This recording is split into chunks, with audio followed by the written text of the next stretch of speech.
नमस्कार विद्यार्थी मित्रांनो, संस्कृत सॉन्ग बाय अमोल महाजन या चॅनलमध्ये आपल्या सर्वांचं हार्दिक सुस्वागतम। तर विद्यार्थी मित्रांनो, अष्टमी कक्षा संपूर्ण संस्कृतम आमोदः या पुस्तकामध्ये असलेला आपला जो पाठ आहे, आपण पाठीमागच्या व्हिडिओमध्ये जो पाठ आहे त्या पाठाचं नाव आहे आत्मनेपदीया। त्या आत्मनेपदीयाचा भाषाभ्यास जो पाहिला होता त्याची लिंक आपल्या या यूट्यूबच्या व्हिडिओमध्ये आपण पाहणार आहोत। या व्हिडिओमध्ये आपण आपल्या या डिस्क्रिप्शनमध्ये त्या जो पाठाची आहे, जो आत्मनेपदीय पाठ आहे, त्या पाठाची लिंक या व्हिडिओमध्ये तुम्हाला पाहायला भेटेल। तर चला तर मग आता आपण पुढच्या पाठाकडे वळणार आहोत। त्या पाठाचं नाव आहे अश्वस्य स्वामीनिष्ठा। अश्वस्य स्वामीनिष्ठा या पाठावर आज आपण चर्चा करणार आहोत।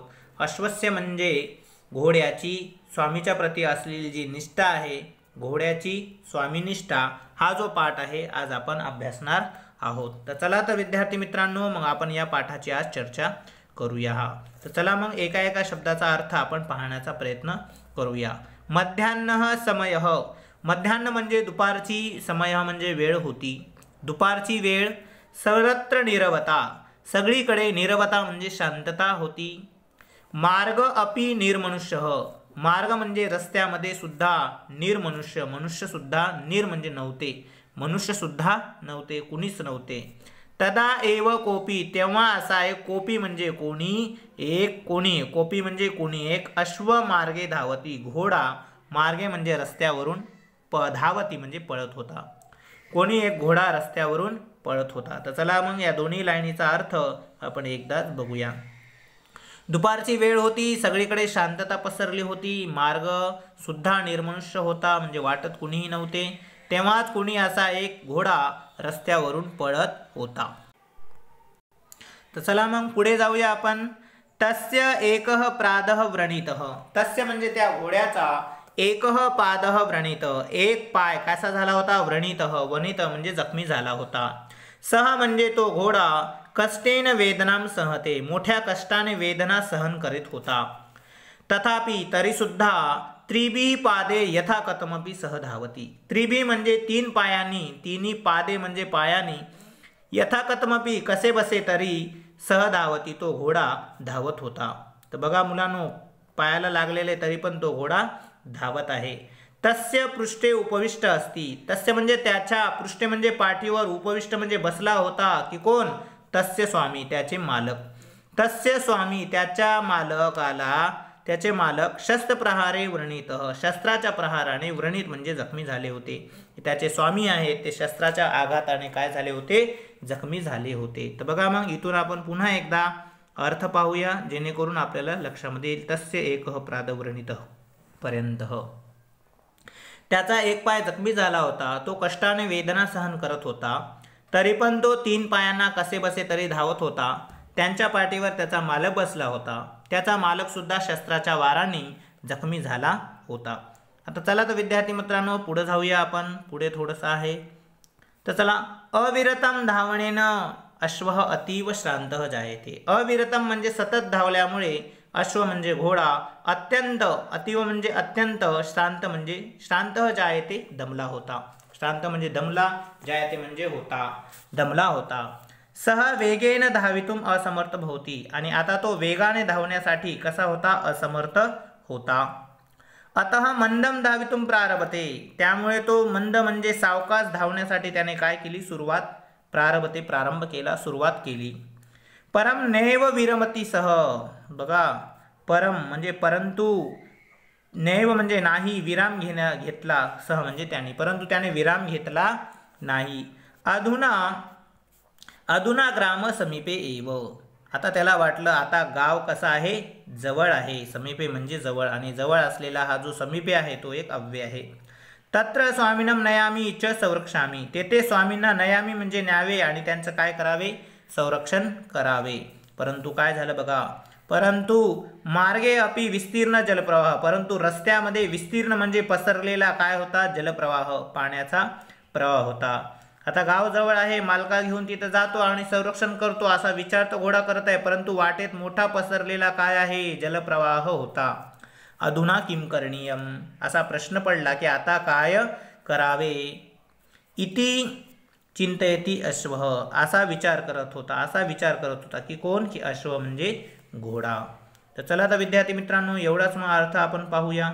तर बघा मग पुन्हा एकदा अविरतम पासून ते चिंतयति अश्वपर्यंत आपण बघूया. चला मग मराठी अर्थ ऐकून घ्यावेत.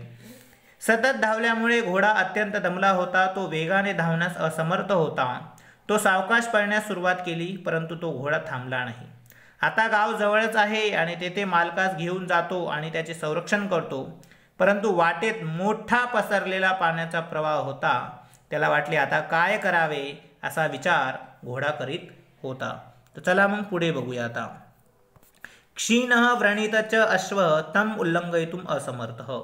क्षीण म्हणजे दुर्बळ आणि व्रणित म्हणजे जखमी झालेला जो अश्व म्हणजे घोडा होता, तो तम म्हणजे तो पाण्याचा प्रवाह ओलांडण्यासाठी, उल्लंघयितुम म्हणजे ओलांडण्यासाठी असमर्थ होता. किंतु समय अल्प, परंतु जे वेळ होती, समय म्हणजे वेळ होती, तो कसा आहे, अल्प म्हणजे कमी होता. कथमपि प्राणान अविगणय्य, कसे तरी प्राणान म्हणजे प्राणांची, जीवाची, अविगणय्य पर्वा न करता सह जलप्रवाहम उल्लंघयति, तो पाण्याचा प्रवाह काय करतो, उल्लंघतो म्हणजे ओलांडतो. आपल्या प्राणाची पर्वा न करता तो जलप्रवाह काय करतो, ओलांडतो. आणि काय होतो, ओलांडल्यानंतर काय होते, अपरतिरम गत्वा भूमो पतती, आणि दुसऱ्या किनाऱ्यावर दुसऱ्या काठावर गत्वा जाऊन जमिनीवर पडतो. बघा दुसऱ्या आघाताने तो काय करतो, किनाऱ्यावर जाऊन जमिनीवर कोसळतो. तेन आघातेन स्वामी अपि, बघा तेन आघातेन स्वामी अपि निपतती, कुठं की भूमो, त्याच आघाताने स्वामी सुद्धा, अपि म्हणजे सुद्धा, भूमो म्हणजे जमिनीवर पडतात, निपतती म्हणजे कोसळतात. त्या आघाताने घोडा पहिले पडला जमिनीवर आणि त्या आघाताने स्वामी सुद्धा जमिनीवर कोसळले. त्यानंतर काय झालं, किंचित काळानंतर स्वामी संज्ञाम लभते, काही काळानंतर स्वामींना संज्ञा म्हणजे जाग आली, जाग लाभते म्हणजे जाग येते. सह अश्वस्य समीपे आगच्छति, आणि ते घोड्याच्या जवळ येतात. आणि घोड्याच्या जवळ आल्यानंतर स्नेहेन अश्वस्य शरीरम पृष्ठती, आणि मोठ्या प्रेमाने घोड्याच्या शरीराला स्पृशती म्हणजे त्यांनी स्पर्श केला. भूमोह पतितः अश्व अपि स्वामिनं पश्यति, भूमो म्हणजे जमिनीवर, पतित पडलेला अश्व जो घोडा आहे, जमिनीवर पडलेला घोडा सुद्धा स्वामिनं पश्यति स्वामींना पाहतो. आणि समाधानेन प्राणान त्यजति, च म्हणजे आणि समाधानाने स्वतःचे प्राण त्यजति म्हणजे त्यागतो, सोडून देतो.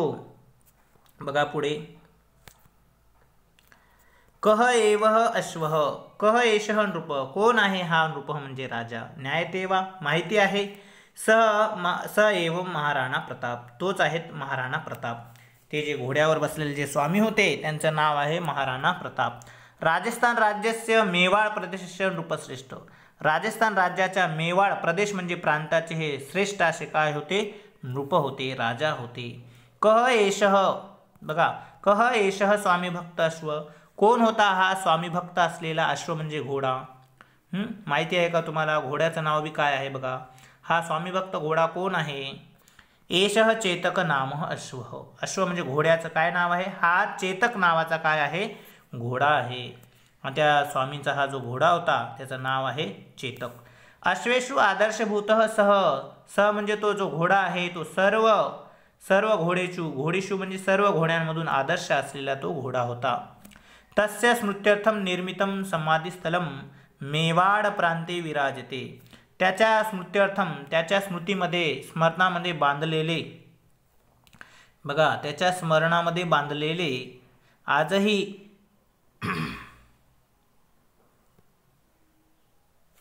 त्याच्या स्मरणामध्ये आजही निर्मित केलेले म्हणजे बांधलेले समाधीस्थल आजही कुठं, मेवाड प्रांते विराजते, मेवाड प्रांतामध्ये काय आहे, विराजते म्हणजे विराजमान आहे, शोभून दिसत आहे. आणि शेवटची लाईन बघा, धन्य स्वामी राणा प्रताप, धन्य आहेत स्वामी राणा प्रताप आणि धन्यच स्वामी अश्वचेतक, आणि धन्य आहेत स्वामी भक्त असलेला अश्व, त्याचं नाव काय आहे, चेतक. अशा प्रकारे हा जो पाठ आहे तो आपण पाहिला. कवी कुलगुरू कालिदास संस्कृत विद्यालयाने प्रकाशित केलेला हा संस्कृत बालसाहित्यमालाच्या आधाराने ही कथा इथे आपण घेतलेली आहे आणि तिचा संपूर्ण अर्थ आपण याचे पाहिलेला आहे। अशा प्रकारे आपण अश्वस्य स्वामिनिष्ठा या धडा पाहिला।